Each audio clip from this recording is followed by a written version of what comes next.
Et puis, il y a une deuxième façon, devant cette absence de lien, générée par cette incrédulité aux lois du langage, hein, par au père, hein, spécialement, c'est un narcissisme qui prend souvent une forme de pastoral, ce que j'appellerais la mauvaise formule de l'écologie. Et pas seulement la pastorale de l'amour génital, mais la pastorale de l'amour de la nature.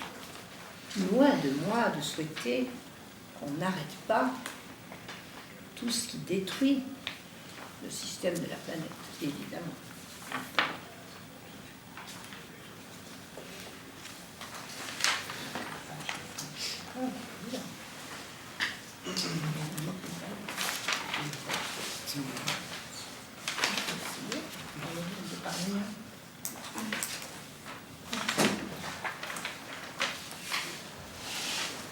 Et cette question de pastorale n'est pas d'aujourd'hui, y compris dans son rapport avec la nature.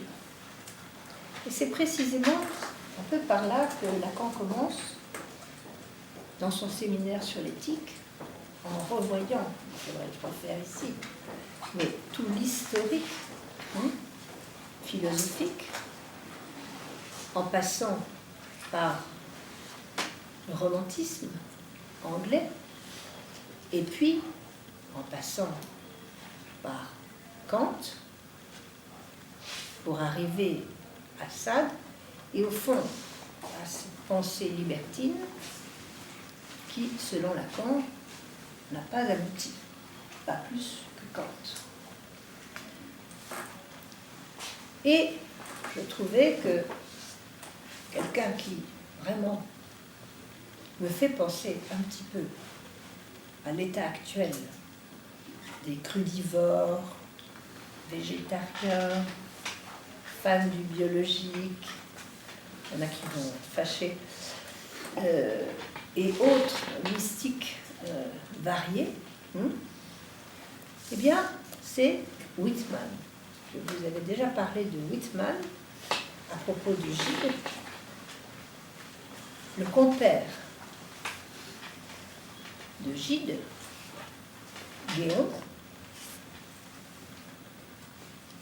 nous a exposé comment Gide a traduit un texte de Whitman. Et il y a dans ce texte quelques vers qui peuvent s'approcher du livre de Gide, le traité de Narcisse, mais qui pourraient être dans la bouche de plus d'un Narcisse indifférent de notre époque.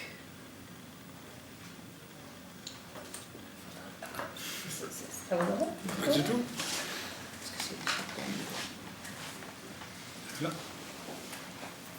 C'est pas moi qui parle. Divin, je suis, au dedans et au dehors. Et je sanctifie tout ce que je touche ou qui me touche. Je vais vous faire le coup la prochaine fois. Je vais vous trouver de bons textes. La senteur de mes aisselles m'est arôme plus exquis que la prière.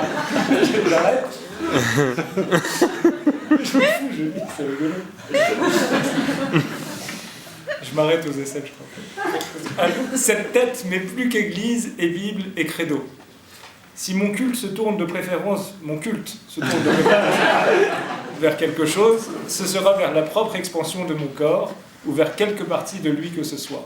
Transparente argile du corps, ce sera vous. Je raffole de moi-même. Mon lot et tout le reste est si délicieux. C'est génial. Chaque instant, et quoi qu'il advienne, me pénètre de joie. Oh, je suis merveilleux. Tu pourras couper ça au montage. Lorsque je gravis mon perron, je m'arrête et doute si ce que je vois est réel. Une belle de jour à ma fenêtre me satisfait plus que toute la métaphysique des livres. Voilà. une belle de jour, c'est une plante, hein, une plante qui ne s'épanouit que le jour. Hein. C'est ce à quoi Lacan compare l'inconscient, une belle de jour à la fenêtre. Hein. Ça a un nom qui m'échappe là. Bon, un liseron, c'est un liseron, une belle de jour. Hein. Donc vous voyez quand même cette joie devant. Non mais j'adore les fleurs et les jardins, hein, mais quand même, cette extase devant ce liseron, hein, dans la journée, c'est au fond ce que nous raconte Whitman, le romantisme anglais, celui dont Lacan dit que n'a pas vraiment réussi, hein, et le sentiment que parfois, hein, il y a quelques risques que l'écologie en aboutisse à jouir exclusivement de la belle de jour, liseron qui vient à la fenêtre. Pendant ce temps, tout ce qui se passe n'est rien à côté de ce plaisir magnifique, hein, de raffoler de soi-même. Pardon, Stéphane, je raffole de moi-même. C'est assommé quand même dans... Hein. D'accord, on n'a pas tout lu, par politesse. Hein. Bon. Lacan précise que la dimension de la pastorale n'a jamais été absente de la civilisation. Jamais. Et qu'elle ne manque jamais de s'offrir comme un recours à son malaise. Le moins qu'on puisse dire, c'est que ça paraît assez actuel. Comme recours contre le malaise, la pastorale écologique, biologique, etc., me paraît quand même assez considérable. Lacan précisait que la pastorale avait quasi disparu parce que masquée par la conscience prolétarienne, le marxisme en somme, et aussi par ce qu'il appelle la notion un peu mythique de la révolution freudienne. La notion mythique de la révolution freudienne, c'est l'amour dit génital, c'est-à-dire le moment où les pulsions de l'être humain sont rassemblées harmonieusement pour la rencontre du partenaire hétérosexuel, bien entendu. Alors, vous voyez que c'est une sorte d'océanisme, ce qui agaçait le Freud, qui s'étend très vite. C'est une banalité de dire qu'il y avait un brin de folie chez Whitman. Mais ce qui est surprenant, c'est qu'actuellement règne la paranoïa avec le juridisme complet, mais règne aussi le narcissisme. Il y a, avec le narcissisme, évidemment, quelque chose qui se rapproche du besoin de se faire un nom. Plusieurs façons de se faire un nom. Aller à l'Académie de New York, c'est une chose. Se faire un nom en prenant son prénom, par exemple, Dieudonné, c'est tout autre chose. Dieudonné, du latin, Deo datus, donné par Dieu. Voilà comment se faire un nom avec son prénom, à condition d'être tout de même dans une position délirante. Règne enfin, dans la psychiatrie, la dite bipolarité, c'est-à-dire l'envahissement de la clinique par les troubles de l'humeur. Explication à tout faire. Dépression légère, grande, réactionnelle, je ne sais pas quoi, une sorte de dépression. Est-ce que la personne espagnole est là? Non. Eh bien, il est vrai que Freud lui-même a un avis sur les humeurs qui me paraît intéressant, et il me semble que là aussi,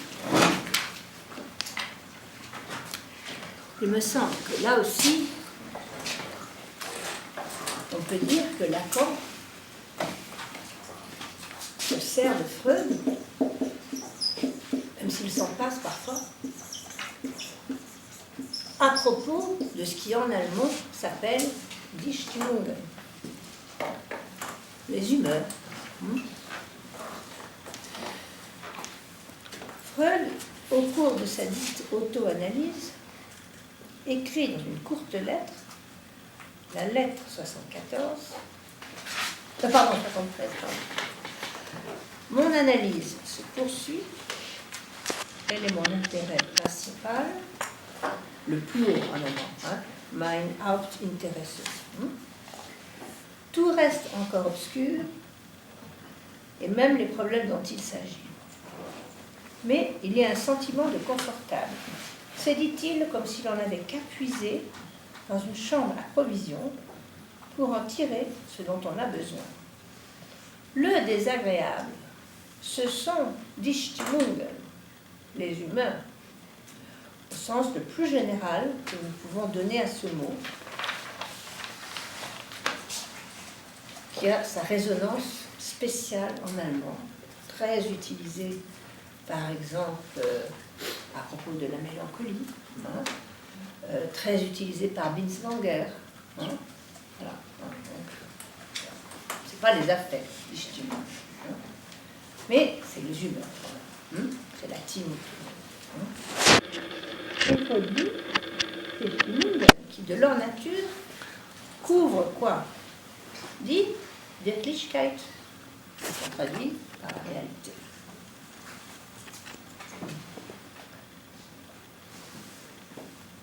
La Stimmung, finalement, ce n'est pas ce qui guide Freud du tout.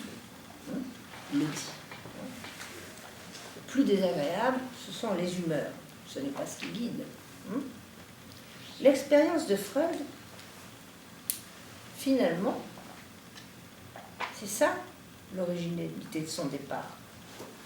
C'est justement pas le départ par les humeurs. Et il dit, même l'excitation sexuelle est inutilisable dans cette voie. Et il ajoute, je garde dans toute cette affaire ma bonne humeur. Avant d'arriver au résultat, nous devons encore savoir garder un instant de patience. Réconfortant pour les analystes présents. Ceci m'explique, après coup, mon agacement devant cette notion de déprimé qui circule dans le monde entier, sans doute à New York, et qui n'a ni queue ni tête, il faut bien le dire. Au contraire de la mélancolie. Il est vrai que Lacan, dans la cure, décourageait franchement les Stimmungen. Inutile d'arriver avec une gueule ravagée, inutile, aucun intérêt. Ah non, la mélancolie, attention. Là, il prenait sa voiture, il l'amenait à Sainte-Anne. Pas d'histoire de petite dépression, blablabla, ça va comme ça. Relève cet écart de Freud devant les Stimmungen et importance, évidemment, de la mélancolie, la vraie. Mais si Lacan critique ces affaires d'humeur, c'est quand même pour en venir au fait que Freud, éloignant comme ça les Stimmungen, les humeurs, on vient, et à l'époque c'est écrit comme ça, à l'inconscient structuré par un langage, pas comme un langage. C'était l'accent de ce Lacan qui mettait l'accent sur le langage, certains ont pu penser qu'il en était resté là, et toujours là, le langage, et rien que le langage.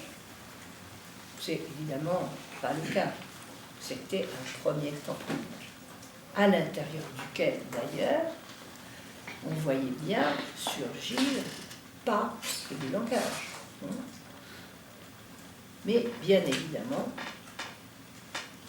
la question de la jouissance, ce qui finalement a donné l'objet de Tita, et ce qui finalement reprend une partie de la thèse freudienne. Et donc, c'est de ça que Lacan part, en disant textuellement, c'est de là que nous avons le droit, et ce d'autant plus que la suite de la découverte freudienne nous le montre, de nous apercevoir que cet inconscient n'a lui-même pas d'autre structure, au dernier terme, que structure de langage.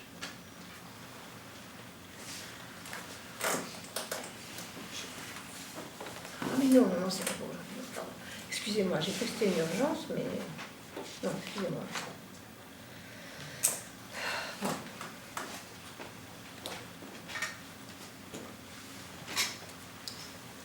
Alors, ne confondons pas le fait du dénigrement systématique avec une position critique de ceux qui, comme le dit Lacan lui-même, conservent comme ils le doivent leur esprit critique en présence de ce qu'ils formulent. Chose plus qu'autorisée, je dirais même recommandée.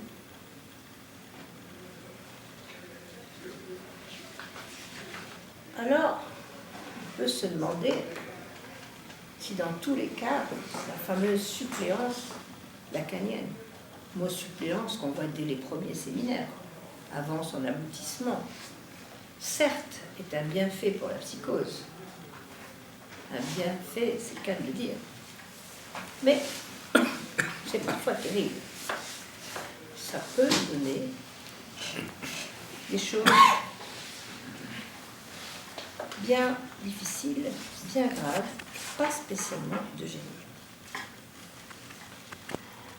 Vous voyez, dès le séminaire d'éthique, celui que nous travaillons cette année pour parler de ce sujet, cette phrase de Lacan qui nous dit « J'ai déjà posé le problème devant vous. Quel est le minimum concevable initial d'une batterie signifiante pour que puisse commencer à s'organiser le registre du signifiant. Il ne saurait y avoir de 2 sans 3, et cela doit sûrement, je pense, comporter le 4.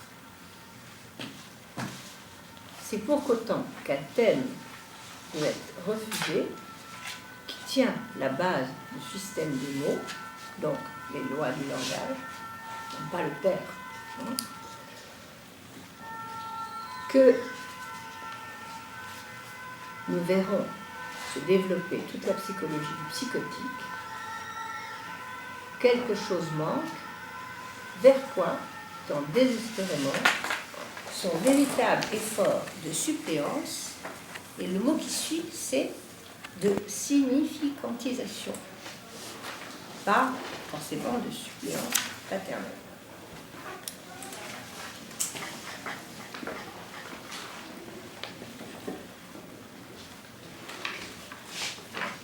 Alors vous voyez que déjà chez Freud,